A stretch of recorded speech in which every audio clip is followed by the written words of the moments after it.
37 seconds after its main engine ignited, Europe's newest rocket lost its sense of direction. The nozzles swung to their limits. The vehicle pitched sideways through the air, began to tear apart and destroyed itself. Until that moment, Ariane 5 first flight had looked normal. The engines were healthy. The structure was healthy. The guidance computers were running. What failed was a number inside a function the rocket no longer needed, and because the backup carried the same function. It failed almost at the same instant. The explosion lasted seconds. The assumption behind it had survived for years. Ariane 5 inherited much of its inertial reference software from Ariane 4. One part of that software aligned the navigation platform before launch. On Ariane 4, the alignment could remain active after the countdown entered flight mode. That gave ground crews a practical benefit. If a late hold stopped the launch, they could restart quickly without repeating the entire alignment. The function kept running for 50 seconds after flight mode began Chinese letter. About 40 seconds after Ariane 5 left the pad. But Ariane 5 did not need that capability. Once it was airborne, the alignment calculation served no purpose. It was a ghost task, valid in the old operating procedure, unnecessary in the new machine, and still executing while the rocket accelerated. Inside that alignment task was a value called horizontal bias, related to the rocket's horizontal velocity. The software held the value as a 64-bit floating point number, then converted it into a 16-bit signed integer. A 16-bit signed integer stops at 32,767.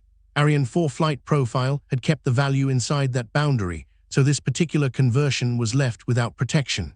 Ariane 5 was different. During its first 40 seconds, horizontal velocity built roughly 5 times faster. The value crossed the old limit. The conversion raised an operand error.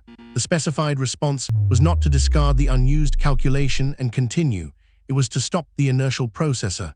The software did exactly what its specification told it to do. Chinese letter, inside a situation the specification had assumed could never exist.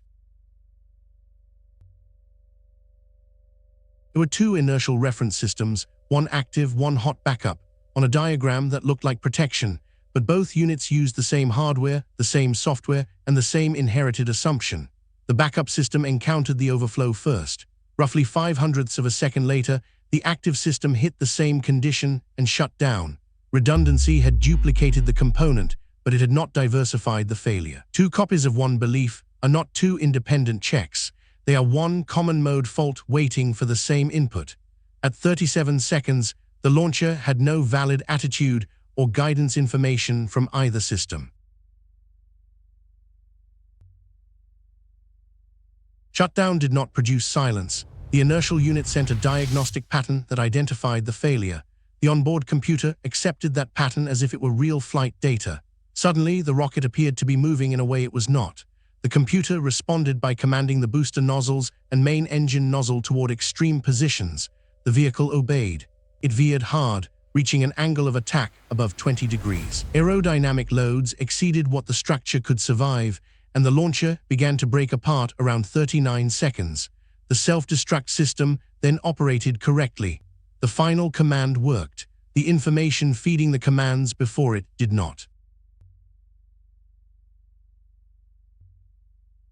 Failure was reproducible before launch, but the real inertial reference systems were not exercised in a closed-loop system test using Ariane 5 actual flight trajectory.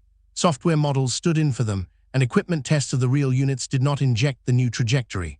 The inquiry board concluded that a realistic trajectory test with the real electronics would have exposed the overflow. Afterward, the alignment function was switched off after liftoff. Exception handling was changed, real trajectories were added to testing, and software received stronger system-level oversight. Ariane 5 Flight 501 was not destroyed by one careless programmer. An old operational need became unused software. An old range assumption met a faster rocket. Identical redundancy repeated the same failure. A diagnostic word became a steering command. And a missing system test allowed every link to survive until flight. Redundancy does not fix a shared assumption. Fault cascade, one fault, every consequence.